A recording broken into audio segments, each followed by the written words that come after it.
Je streda 29. mája.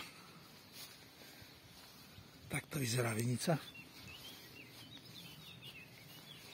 Intenzívne to kvitne. Je dobré počasie, slnko svieti, trošku fúka vietor, ale to je nič. Takže veríme, že to dobre odkvitne, je to zrastové, je to nádherné na túto dobu. Si nepamätám taký ročník. Je to krása. No a keď to odkvitne, tak to ešte trošku vyplejeme a strekne sa to. Po kvete to treba zastriekať. Zatiaľ je to dostatočne ošetrené. To je super.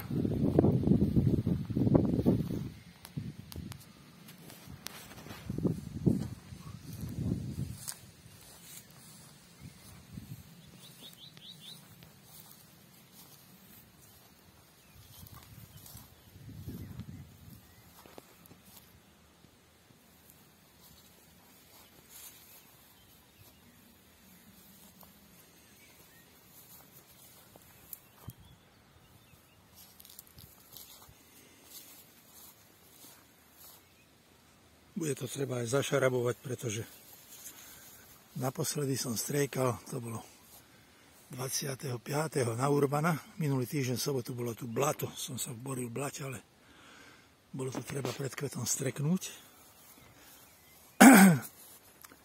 Teraz je tu taký škralúb, ale to sa rozrobí, to je nič s traktorom. No dobre. Nádhera.